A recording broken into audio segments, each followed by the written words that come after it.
In the previous episode of Interstellar's video series Tiranga on the Moon, we brought to you some less-known facts about how the Chandrayaan-1 mission was first conceived and how its origins are connected with Operation Shakti. In this episode, we bring to you another startling fact that you might have never thought of. Was Chandrayaan designed to search for astrofuels? All those who have heard about the goals of Chandrayaan-1, as expressed popularly, know very well that finding helium-3 on the moon was a popular end goal of the Chandrayaan missions. A lot was spoken about it, written about it. However, no lunar mission to this date has been able to measure helium-3. So what is the story behind it? Helium-3 is an elusive fuel conjectured to support nuclear fusion, the future and safer form of creating clean atomic energy. Helium-3 is estimated to be abundant on the moon, but its origins lie in the highly energetic solar winds that fly from the surface of the sun and bombard the entire solar system. The moon, which is devoid of atmosphere, absorbs this helium-3 like a sponge. But while it was being discussed during the development of Chandrayaan-1, no one really acknowledged where the theory of lunar helium-3 originated. The year was 1986. The place, Fusion Technology Institute, Department of Nuclear Engineering at the University of Wisconsin, Madison, United States. A team of scientists at this now closed institute, led by Professor Gerald Kulczynski and Professor Harrison Schmidt, began to propose something really outlandish, and that is mining helium-3 from the moon. Now, there is a backstory to it. To date, Harrison Schmidt is the second last astronaut to be on the moon.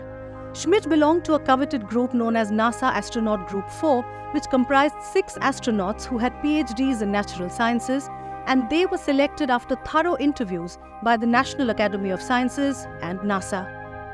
Remember the famous photograph, the blue marble? It was clicked by Schmidt during his Apollo 17 sojourn to the moon. Much later, in the 1980s, Schmidt joined Kulczynski at the Fusion Technology Institute, where the latter and his group estimated that as much as 100 crore kilograms of helium-3 exists on the moon, something that would generate 10 crore gigawatt of electrical power every year on a 50% efficient helium-3 fusion reactor. This institute, throughout the 1990s, continued to advocate lunar helium-3 extraction. In 1997, Schmidt further proposed the commercial Interlunar Intermass business initiative, which is nothing but a 1990s precursor version of today's NASA Artemis Accords, which India has recently signed. And one parting word on the immensely go-getter astronaut Schmidt?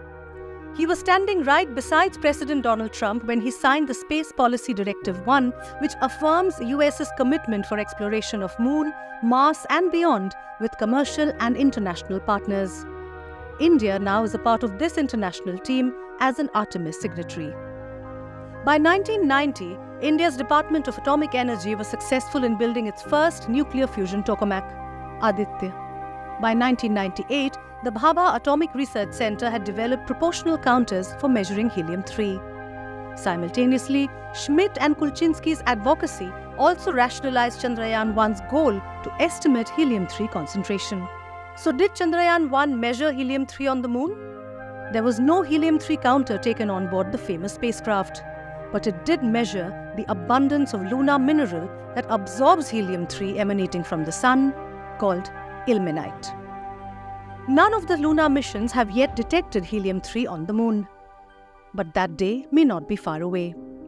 Recently, in December 2022, scientists at the Lawrence Livermore National Observatory were able to successfully demonstrate the world's first net-positive nuclear fusion reaction.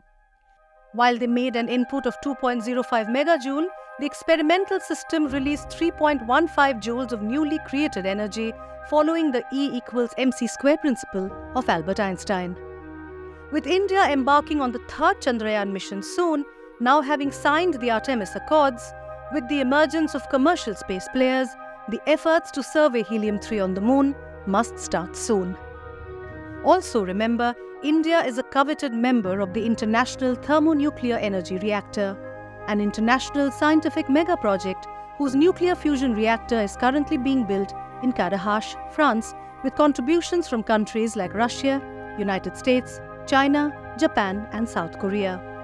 The cutting-edge ITER fusion reactor, currently under construction, can go active as soon as 2025.